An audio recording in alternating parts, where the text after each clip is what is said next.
মান জারানি বাদা মামাতি ফাকাআন্নামা জারানি ফি হায়াতি, আমার মৃত্যুর পরে যে আমার জিয়ারত করলো সে যেন আমি জীবদ্দশায় আমার জিয়ারত করেছিল, আমার সঙ্গে দেখা করেছিল। এটাও মিথ্যা হাদিস। মান জারানি ওয়া জারা আবি ইব্রাহিম ফি আমিন ওয়াহিদ দামানতাল্লাহু আলাল্লাহিল জান্নাহ, যে ব্যক্তি একই বছর আমার কবর জিয়ারত করে আর আমার বাবা ইব্রাহিমের কবর জিয়ারত করে একই বছরে, আমি তার জন্য জান্নাতের গ্যারান্টি দিলাম। এটাও নকল হাদিস। মান জারা কবরি ওয়াজাবাত লাহু শাফাআতি, যে ব্যক্তি আমার কবর জিয়ারত করলো তার শাফাআত করা আমার জন্য ওয়াজিব হয়ে গেল। এটাও মিথ্যা হাদিস।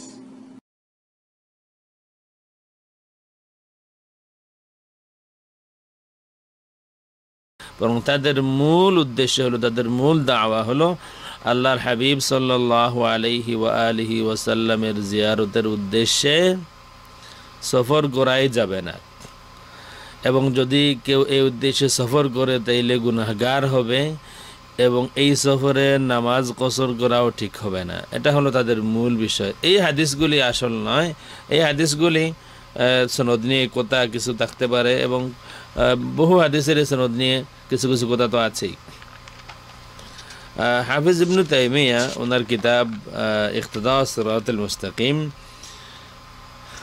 এই কিতাবের আমার কাছে যে নুসখা আছে এই কিতাবের 422 এবং 23 পৃষ্ঠায় তিনি একসাথে বলে দিতেছেন, আল আহাদিসু ফি জিয়ারাতি কবরিন নবী সাল্লাল্লাহু আলাইহি ওয়া আলিহি ওয়াসাল্লাম কুল্লুহা মাকযুবাতুন মাওদুআহ। আল্লাহর হাবিব সাল্লাল্লাহু আলাইহি ওয়া আলিহি ওয়াসাল্লামের কবর জিয়ারত সম্পর্কিত তামাম হাদিস মিথ্যা এবং বানোয়াট। এই হলো একটা কথা। ইজমালি এক দুইটা হাদিস না, আল্লাহর হাবিবের জিয়ারত সম্পর্কিত যত হাদিস আছে সব মিথ্যা এবং বানোয়াট। এবং এরপরে এই কিতাবেরই এক জায়গায় আছে কবর জিয়ারতের উদ্দেশ্যে সফর করা ঠিক না, ওয়াল মুসাফারাতু লা ইয়াজুজ, কবর জিয়ারতের উদ্দেশ্যে সফর করা ঠিক না। এরপরে বলছেন লা ইয়াজুজ ওয়াল মুসাফারাতু লিজিয়ারাতিহা মাসিয়া লা ইয়াজুজু কসরুস সালাতি ফিহা। এই কবর জিয়ারতের উদ্দেশ্যে সফর করা ঠিক না, এবং এই জিয়ারতের উদ্দেশ্যে সফর করাটা, কবর জিয়ারতের উদ্দেশ্যে সফর করাটা নাফরমানি গুনাহের কাজ, এবং এই সফরে নামাজ কসর করাও ঠিক হবে না, কেননা এই সফর বিদআত। আমি এক নালায়েক, আল্লাহর হাবিব সাল্লাল্লাহু আলাইহি ওয়া আলিহি ওয়াসাল্লামের একজন অত্যন্ত নগণ্য নগণ্য নগণ্য উম্মত। আমি আমার কথা বলছি। আমার দয়াল নবীজির কবর শরীফ জিয়ারতের জন্যে সফর করতে যাওয়ার পক্ষে আমার দলিল লাগবে না, আমার দলিলের প্রয়োজন হবে না।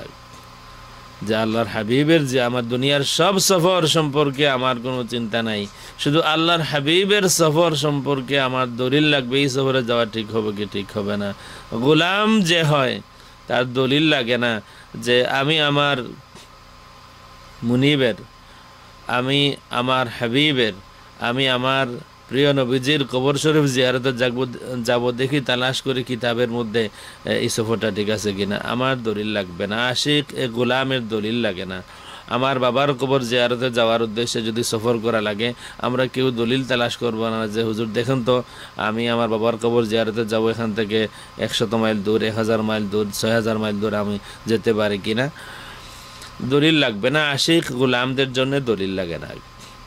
আমি গুনাহগার, আমার সময় যেমন করে যাচ্ছে, আমি এখানে আমার যে ছোট্ট লাইব্রেরি, আমি তালাশ করতেছি কি করে আল্লাহর হাবিব সাল্লাল্লাহু আলাইহি ওয়া আলিহি ওয়াসাল্লামের শান ও মানকে সমুন্নত রাখা যায় কোরআন শরীফ দিয়ে, হাদিস শরীফ দিয়ে।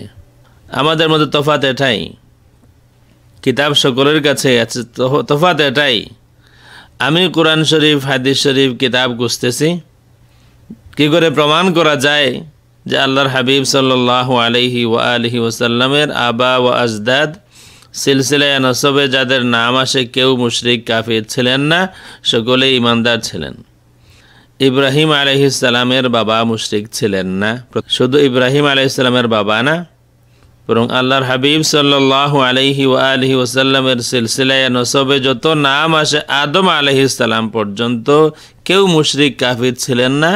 আমরা এটা প্রমাণ করার চেষ্টা করেছি এবং প্রমাণ করেছি। আইম্মায়ে আহলে সুন্নাত ওয়াল জামাত এর উপরে একমত যে আল্লাহর হাবিব সাল্লাল্লাহু আলাইহি ওয়া আলিহি ওয়াসাল্লামের সিলসিলায়ে নসবে যাদের নাম আসে তারা কেউ মুশরিক কাফির ছিলেন না।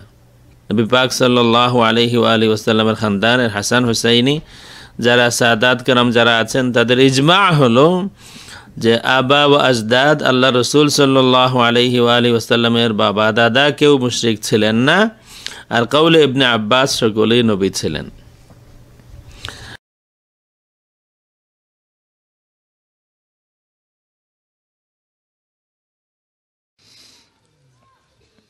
অসংখ্য অগণিত দুরূদ ও সালাম দুনিয়া ও আখিরাতে আমার সকল ওসিলার ওসিলা, আমার সকল সান্ত্বনার শেষ সান্ত্বনা, সকল আশার শেষ আশা নবী মুহাম্মদুর রাসূলুল্লাহ সাল্লাল্লাহু আলাইহি ওয়া আলিহি ওয়াসাল্লামের দরবারে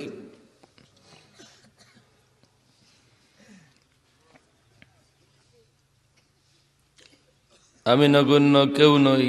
আমার মুর্শিদ কিবলা আল্লামা সাহেব কিবলা ফুলতলি রাদিয়াল্লাহু তাআলা আনহুর এক নগণ্য গোলাম ছাড়া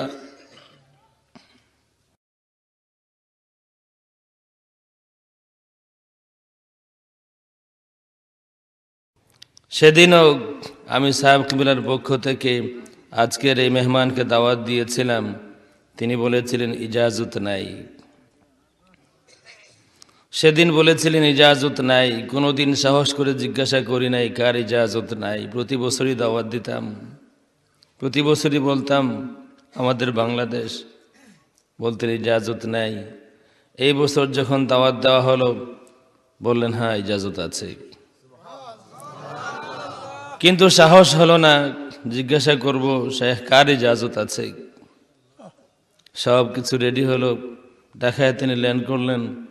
ঢাকা থেকে সিলেটের উদ্দেশ্যে এখানে আসার পথে একবার নিজে থেকেই বললেন যে আল্লাহর হাবিব সাল্লাল্লাহু আলাইহি ওয়া আলিহি ওয়াসাল্লামের ইজাজত না পাওয়া পর্যন্ত আমি বাংলাদেশ সফরের নিয়ত করি নাই। এবং আজকে এই আসার সময় একটি সুসংবাদ আমাকে শুনিয়েছেন। আমি এই সংবাদটি আপনাদের খেদমতে আরজ করার পেশ করার অনুমতিও চেয়েছি। কয়েক সেকেন্ড চিন্তা করে বলেন ঠিক আছে।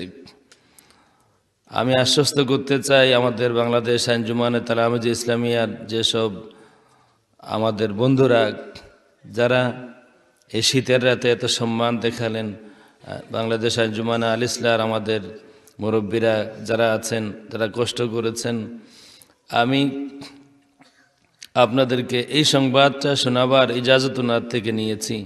অনেক কথাই বলেছেন কিন্তু সব কথা হয়তো বলার ইজাজত নাই। স্পেসিফিকলি এই কথা বলার ইজাজত আমি একটু আগে নিয়ে এসেছি। জিজ্ঞাসা করেছিলাম যে আপনি তো ইজাজত চাইলেন, জবাবটা কি আসলো? বলেছেন বাট আপনাদের সামনে বলতে নিষেধ করেছেন বা বলার মতো ইশারা হয় নাই। বলেন আমি আরেকটি ইশারার অপেক্ষায় আছি। বাংলাদেশে এই সফরে থাকা অবস্থায় আরেকটি ইশারার অপেক্ষায় আছি। হতে পারে আজকে এই শাহ মুস্তফা সৈয়দ শাহ মুস্তফা রহমতুল্লাহ তাআলা আলাইহির মাজার শরীফ জিয়ারতে যাওয়ার পথে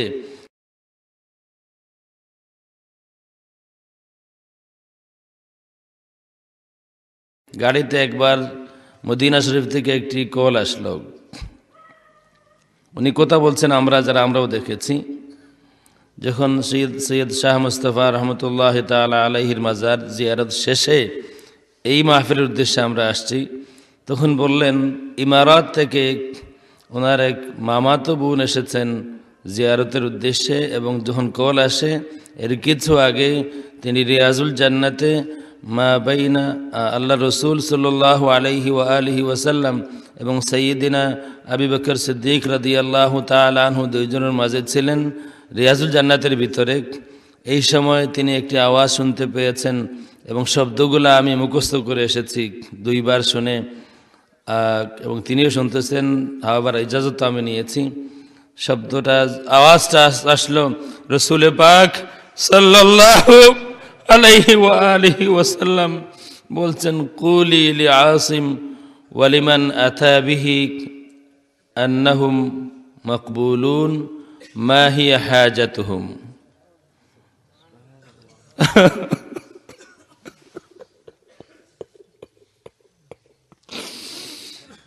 কুলি,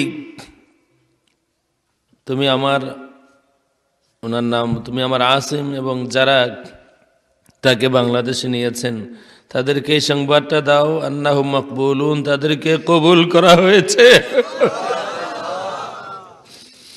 এবং 2 বার আওয়াজ শোনা গেল, মাহিয়া হাজাতুহুম, তাদের হাজত কি, তাদের হাজত কি।